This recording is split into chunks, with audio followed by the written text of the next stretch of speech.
Irlanda. Abbiamo seguito l'allettante invito di un manifesto e per prima cosa ci siamo fermati un paio di giorni a Dublino. Ci siamo immersi nel passato di questo paese, che non è ancora del tutto nel presente.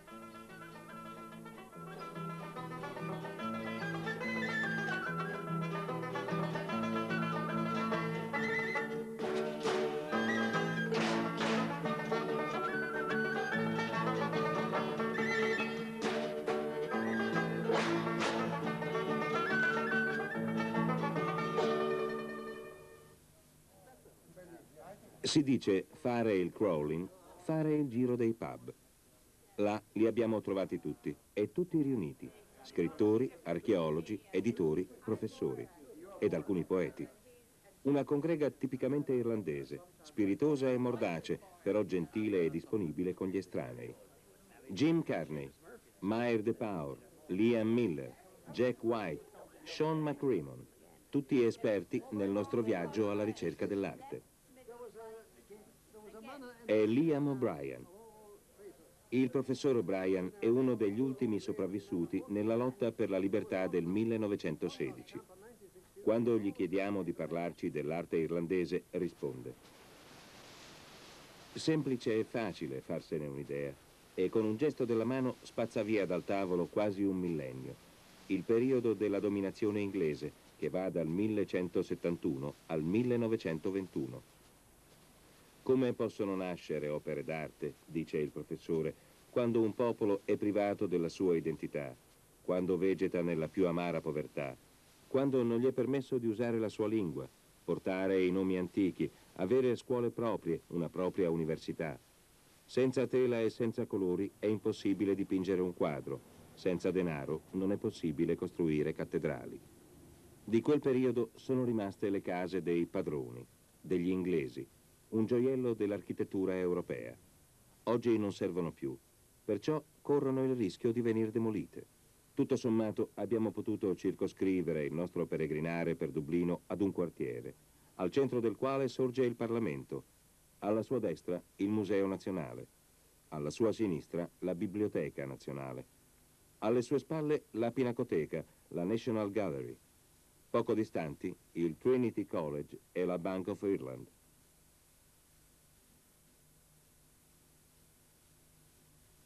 Museo, Parlamento, Biblioteca. Si dice che all'inizio e alla fine della giornata di lavoro il grande passato dell'Irlanda e le sue antiche tradizioni vengano ricordati così ai membri del governo.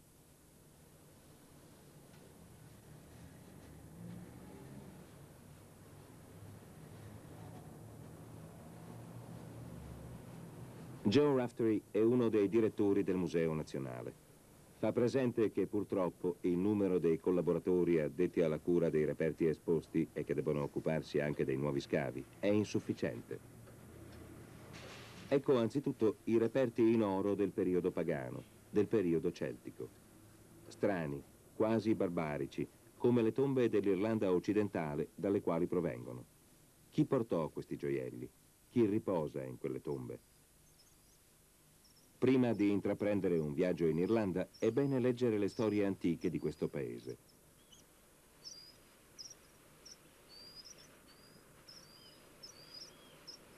Il poeta Yeats dice, tra l'altro, che le figure dell'epoca arcaica della storia d'Irlanda non venivano dal buio delle tenebre, ma dal vento, dalla luce e dallo spazio.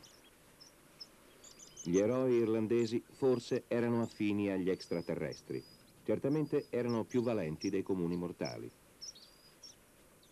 Però nella vita privata erano molto umani, qualche volta deboli e un po' ridicoli. Ricordano in questo gli eroi omerici.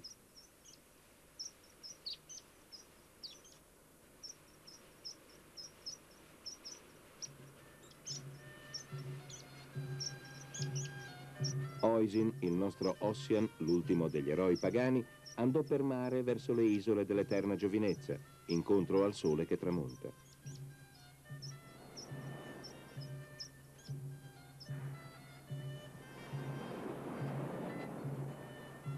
Salpò dalla fortezza sopra l'Atlantico, il Don Angus.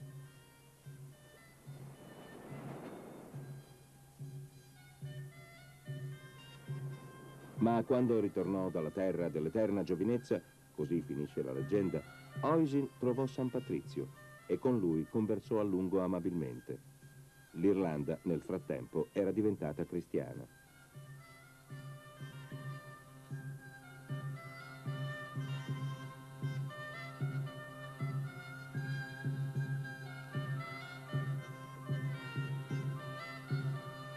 Nel museo di Dublino abbiamo visto i reperti, uno vicino all'altro.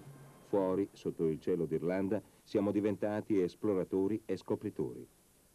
Risk Stone, in irlandese significa non te la prendere, vivi e lascia vivere, impara a vedere le cose in modo diverso. Significa, ad esempio, scoprire fino a che punto gli artisti celtici aderivano alla natura, si adeguavano ad essa e alle forme che trovavano. Ci siamo portati gli stivali di gomma e carte topografiche dettagliatissime. Può capitare di dover scavalcare muri o attraversare a guado una palude. Chiedevamo la strada, sicuri che ne sarebbe derivato un cortesissimo scambio di vedute. Raramente ci veniva data l'informazione che avevamo chiesto.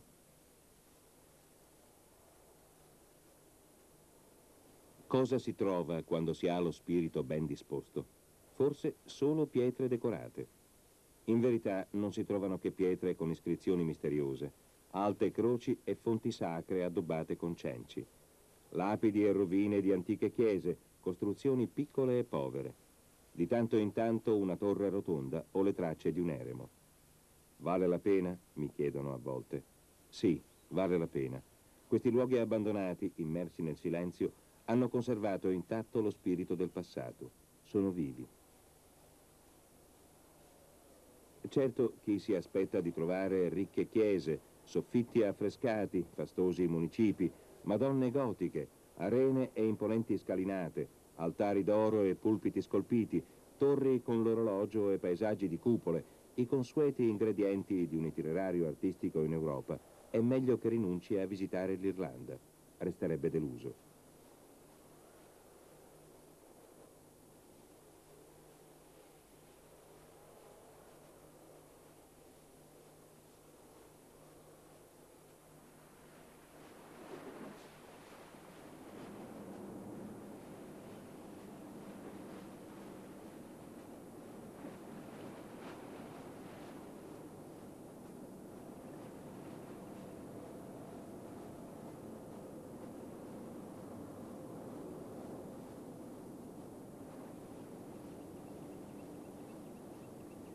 I volti di pietra della Bow Island li abbiamo trovati dietro cespugli di more, nascosti dalle erbacce. Volevano rappresentare un monito o erano il simbolo di un'idea? C'era un altare pagano in questo luogo? Sono domande che non trovano risposta. Alimentano la fantasia. Nessuno ha disturbato i nostri pensieri sull'isola di Bow, nel lago di Earn. Rimaniamo soli con gli idoli. Mi ritorna alla memoria la conversazione col professore. 1000 anni d'arte spazzati via. Ma tutto ciò che li ha preceduti si è conservato proprio per questo in tutta la sua purezza.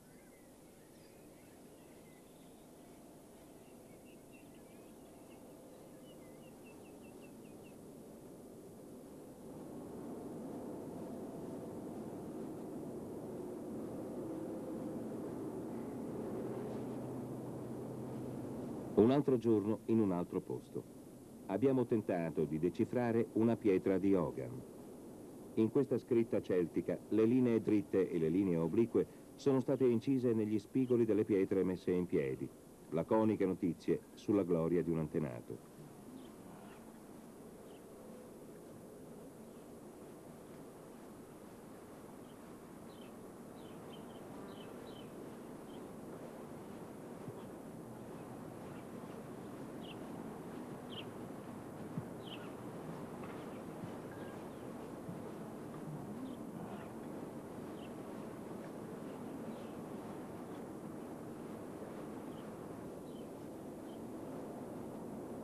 Più tardi, in epoca cristiana, queste pietre verranno battezzate, verrà incisa una croce.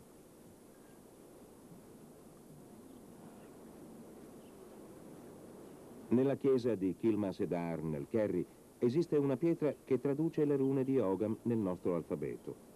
ma due scritte non possono mai essere uguali.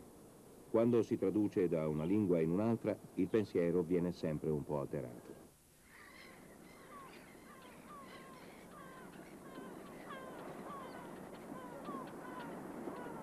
Soltanto chi ha la rara fortuna di trovarsi sulla costa del Kerry in una giornata senza vento, quando il mare è liscio come l'olio e il bollettino meteorologico prevede bel tempo, può avventurarsi sino alla Scaling Rock. Bisogna salire ben 600 gradini nella roccia e non soffrire di vertigini.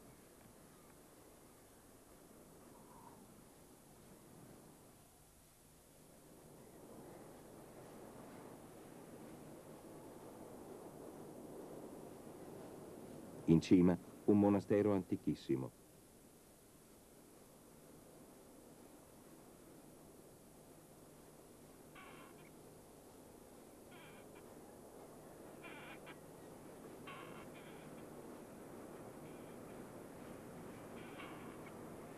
Due ore di viaggio in battello ci hanno riportati al tempo dei primi cristiani. I seguaci di Patrick abbracciavano la nuova fede senza riserve, addirittura con entusiasmo. Erano incondizionatamente devoti, ascetici e pronti alla contrizione come nessun altro popolo.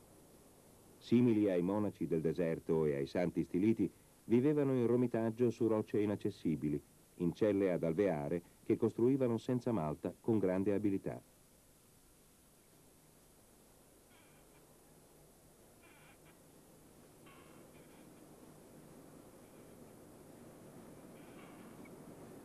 A parte ogni considerazione di carattere artistico, cerchiamo per un momento di immaginare la vita di questi uomini. Non senza motivo è stata definita martirio bianco.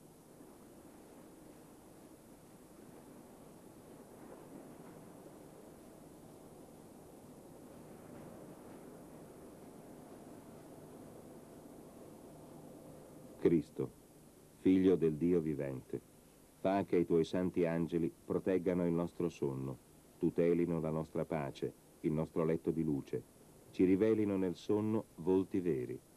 Eletto principe dell'universo, grande re dei misteri, non permettere che i demoni, il male, la rovina e i sogni terrificanti turbino la nostra pace, il nostro sonno profondo.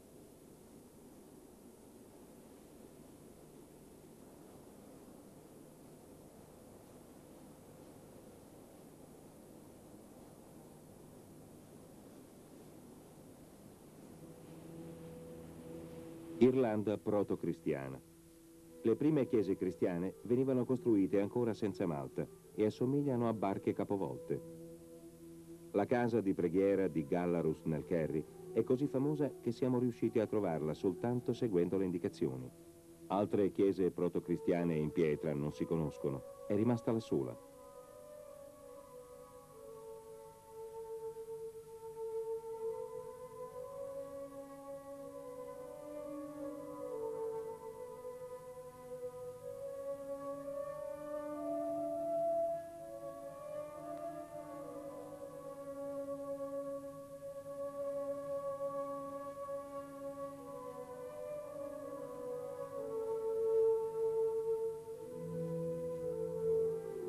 Una cosa colpisce di continuo in Irlanda.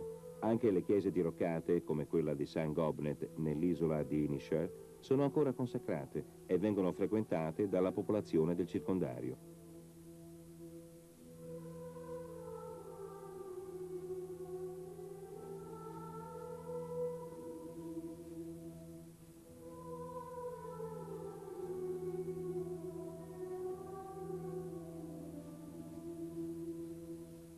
Irlanda proto-cristiana.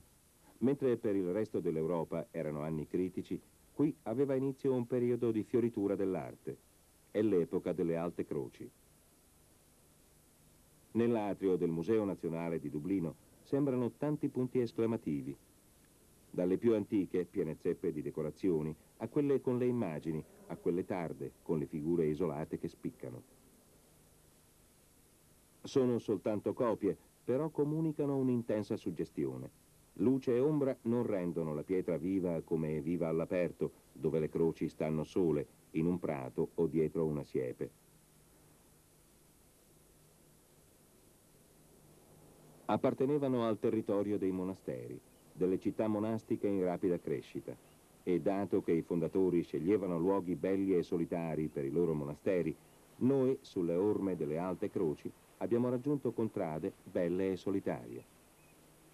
In Irlanda imboccare una strada invece di un'altra non è molto importante. Prima o poi emerge dal verde uno di quegli indicatori che segnalano le cose che vale la pena vedere. E qualche volta la ricerca o la contemplazione del paesaggio è importante quanto la scoperta che si fa. Old Kilcullen, per esempio, nella contea di Kildare. Kill significa chiesa, torre rotonda e alta croce. L'alta croce è spezzata, è solo un frammento, ma i cavalieri e i cacciatori scolpiti in questo frammento sembrano vivi, pronti a percorrere le pianure meridionali, parte di un segreto che non comprendiamo più. Attraverso la prateria, verso le croci di Annie. Queste opere arcaiche sembrano coperte da una fitta rete. I Celti odiavano le aree vuote. I corpi sono irretiti. Teste di uccelli sembrano emergere e poi sparire di nuovo. Parlare di decorazione è improprio, è come se fosse un magico strato protettivo. Noi, più vicini all'eredità classica, sulle prime restiamo sconcertati. Il nostro occhio ha bisogno di abituarsi a quest'arte, che non è né semplice né primitiva, e che sembra avere qualche affinità con le tradizioni orientali.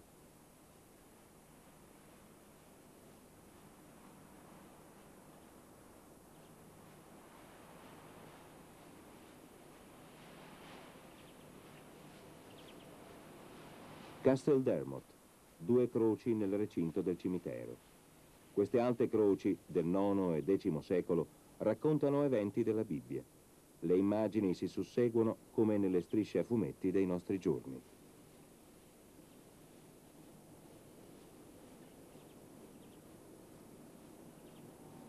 La crocifissione. Abramo è in procinto di sacrificare Isacco. Davide suona l'arpa. La caduta di Simon Mago. Sull'albero della conoscenza le mele sono disposte a catena. Un altro gruppo di croci. Non sono scolpite nella pietra arenaria, ma nel granito. Il materiale più duro ha costretto l'artista a semplificare le immagini. Perciò esse hanno un aspetto più primitivo, quasi schematico. Le figure dell'Alta Croce di Moon rappresentano quasi esclusivamente situazioni drammatiche. Giovanetti nel fuoco dell'inferno, la fuga in Egitto, la distribuzione del cibo ai 5.000.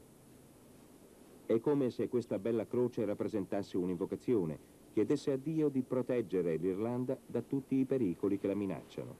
Sembra che l'artista avesse la premonizione di tutto ciò che incombeva sul suo popolo.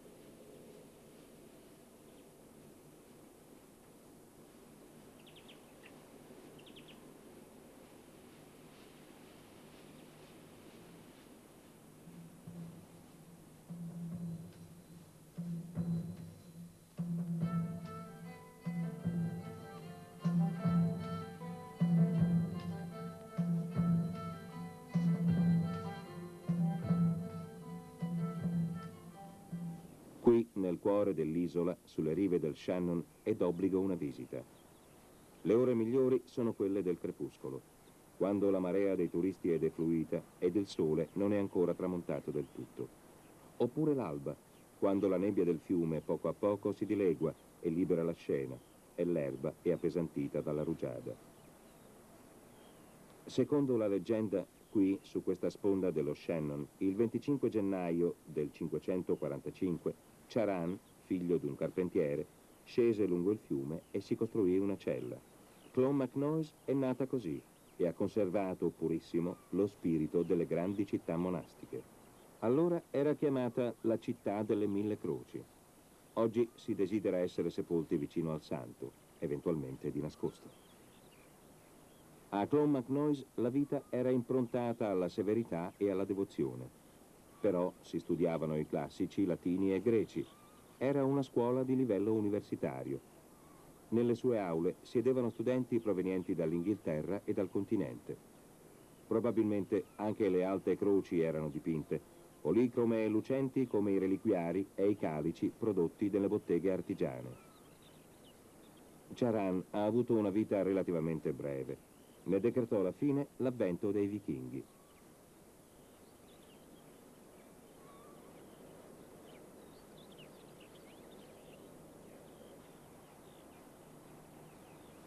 L'Irlanda, ai confini dell'Europa, aveva svolto il suo compito, l'antesignana del nostro Medioevo, nei secoli segnati sul continente da grandi rivolgimenti e dalla trasmigrazione dei popoli, aveva tutelato e conservato l'eredità classica. E dopo, vi chiederete? Dopo seguirono i quasi 1000 anni di cattività, il vuoto.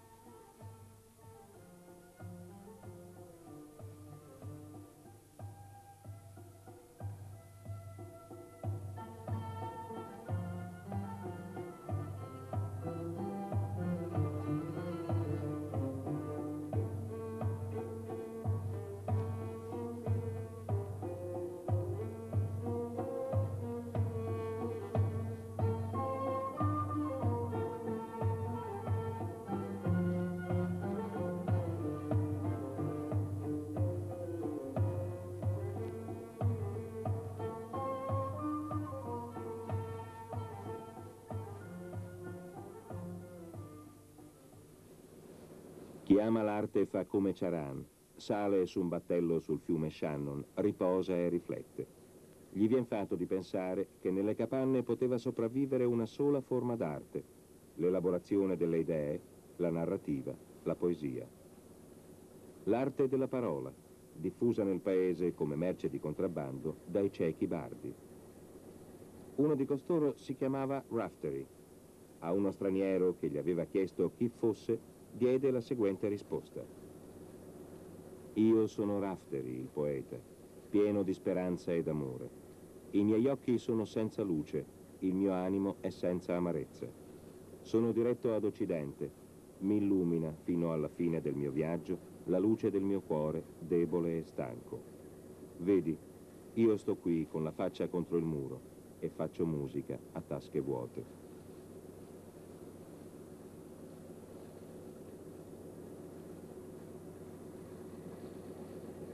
Terra vuota, naturalmente con qualche eccezione, per esempio i monasteri, costruiti e incentivati dagli ordini del continente. Piccole abbazie che potevano nascondersi nella vastità della brughiera o nei brulli monti di Clare, nella solitudine delle contee occidentali.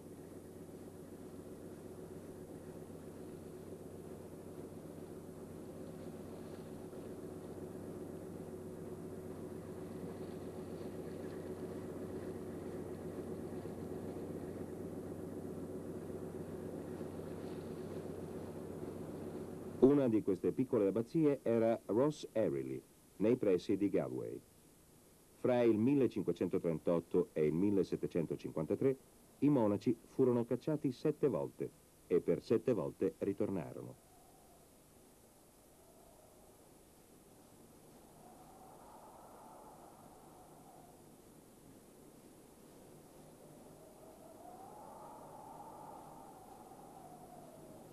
Per qualche tempo queste costruzioni furono utilizzate dagli inglesi come pied-à-terre, poi furono saccheggiate dalle truppe di Cromwell.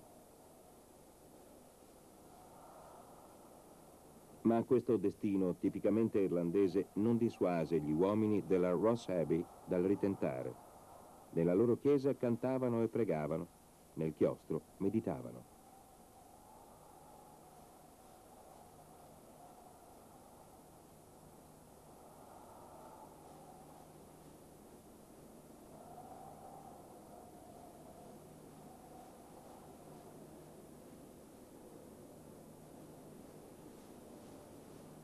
Raccoglievano la legna per i loro camini e si costruirono il dormitorio sopra la cucina, là dove faceva più caldo. Cuocevano pane e pesci e nel refettorio sedevano in lunghe file, mentre nella nicchia accanto alla finestra il sole illuminava il libro del lettore. Nelle pietre si può leggere tutto questo. Conducono a queste rovine non poche insegne immerse nel verde. Jer Point, Orling Ford, Corcombe Row. Vale la pena vederle tutte, anche se solo dettagli e frammenti permettono di immaginare l'aspetto che avevano questi luoghi.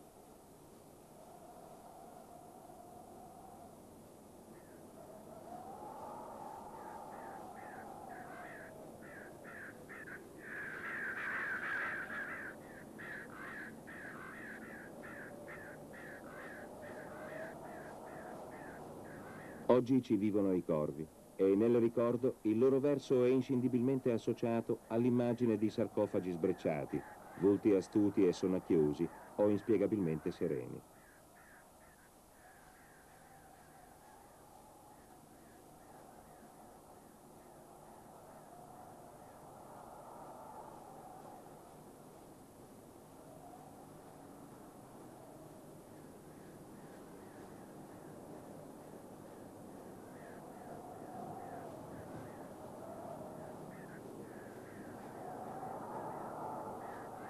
Rock of Cashel. In questo castello, dei re di Munster, il potere spirituale e quello temporale sono stati 4 volte nelle mani di un solo uomo. Questi sovrani erano re e insieme vescovi, ma anche scrittori e anacoreti. Una roccaforte dello spirito, nelle cui costruzioni gli stili di epoche diverse si combinano armoniosamente.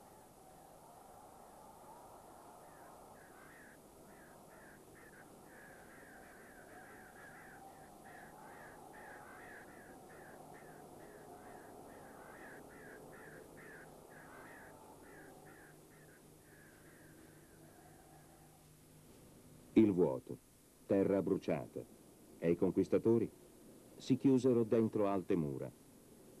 Dato il suo stile di vita e il suo modo di pensare, la popolazione ha sempre chiamato i castelli degli anglo-irlandesi Big House, case grandi. Chi è già stato in Irlanda sa per quanti chilometri fiancheggiano la strada queste mura, simbolo di una profonda divisione interna.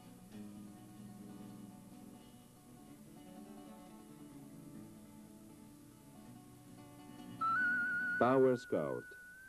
Amavano la vita all'aperto. I giardini erano più importanti delle stanze. Il prato faceva le veci del tappeto, gli alberi sostituivano le statue, la natura come opera d'arte.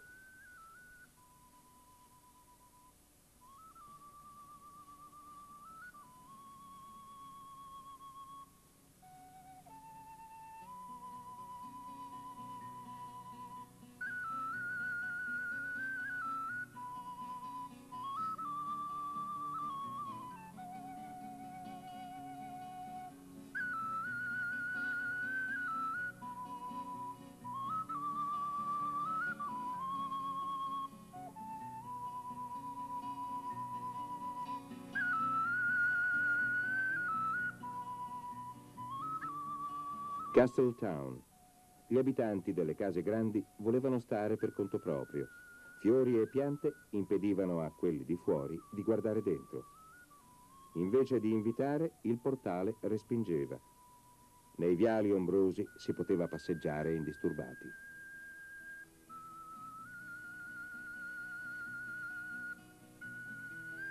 In molte di queste case gli stili sono mescolati in malo modo. Alla bellezza si preferiva la solidità. Forse non si sentivano sicuri.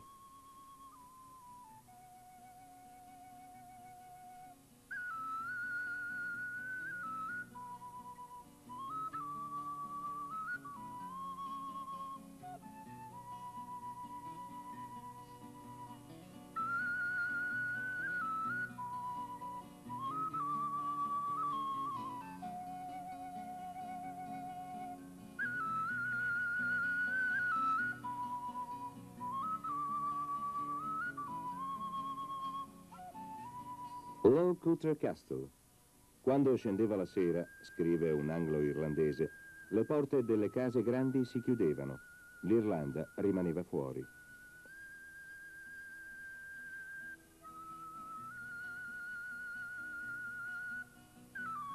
Oggi è possibile visitare molti di questi castelli e i loro giardini. Basta pagare l'ingresso. È l'unico modo per provvedere alla loro manutenzione. Però, ad onor del vero, bisogna anche dire che alcune di queste costruzioni furono edificate per motivi filantropici.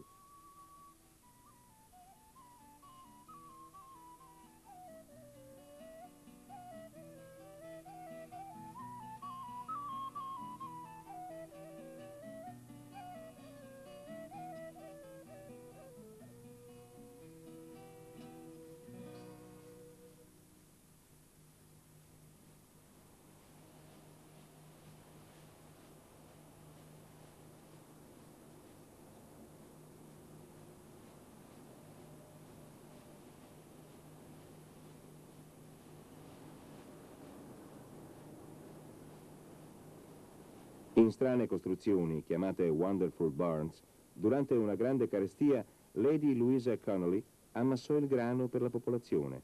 Anzi, la loro edificazione fruttò anche danaro al popolo.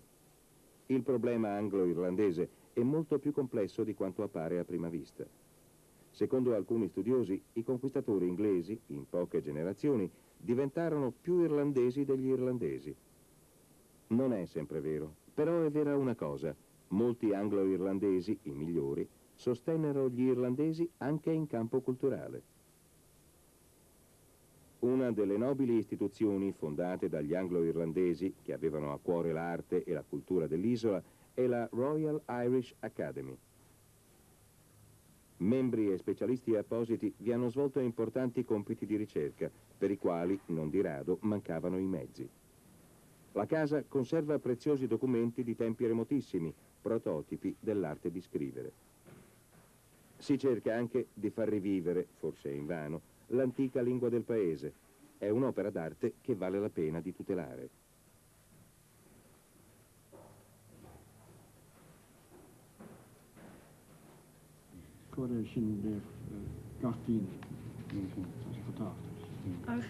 Scríise Irish dialects. Irish dialects, nóair a bhí sé Colástan tríóide.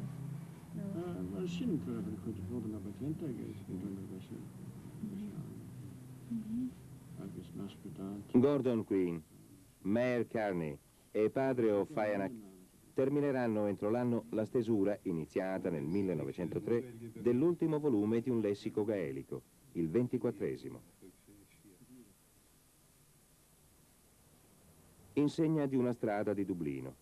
C'è anche il nome gaelico, scritto con gli artistici caratteri della grafia antica. Mary Lavin, un'importante poetessa irlandese, considera un altro aspetto del bilinguismo.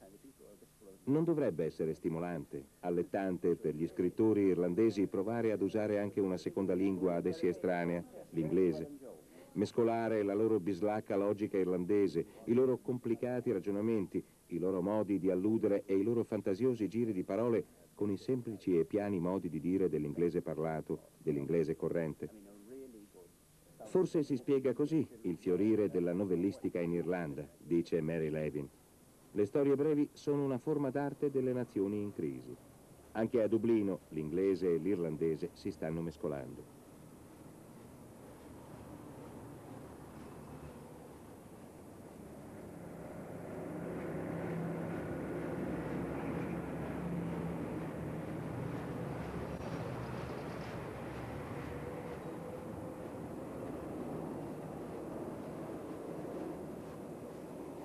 Al di là di un portale, nel cuore della città, un cortile silenzioso, il Trinity College.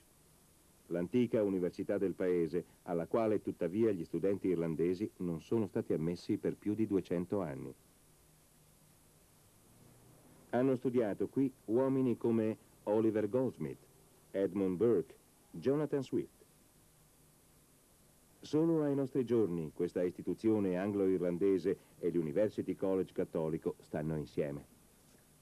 Il più grande di questi edifici è una biblioteca, o meglio, è stato eretto per un solo libro di questa biblioteca, che è definito, non senza motivo, il libro più bello del mondo, il libro di Kells.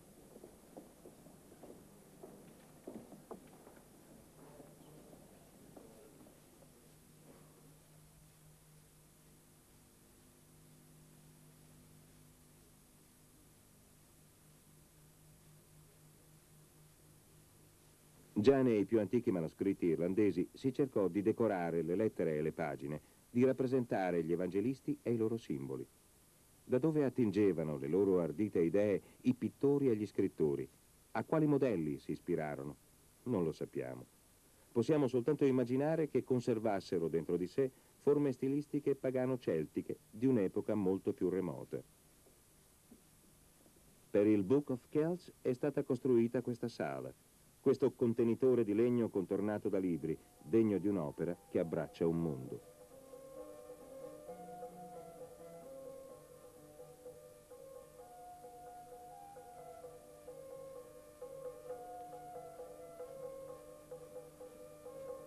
Nei personaggi fiabeschi i fiori si aggrappano alle lettere e fra i testi della Sacra Scrittura crescono fiori e piante.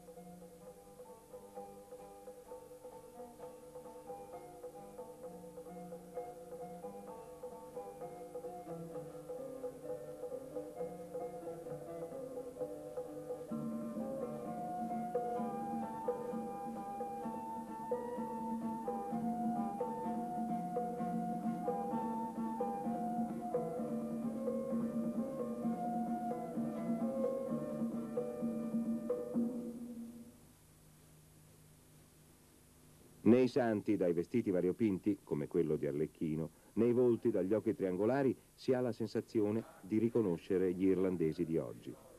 Mentre i cori dei devoti, i volti degli angeli, gli occhi degli evangelisti mi guardavano, all'improvviso ho capito la ragione per la quale questo Book of Kells è tanto importante per gli irlandesi.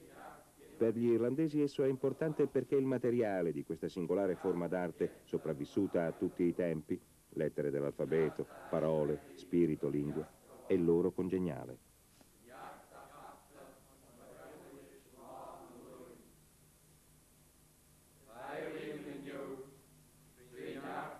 Questo vale anche per i nostri amici, presso i quali il nostro viaggio termina come era iniziato. Cosa non hanno saputo fare nei giorni della luce? Hanno composto poesie, hanno scolpito, scavato, tradotto dal gaelico. Adesso, al tramonto, si dedicano di nuovo all'alta arte della narrativa.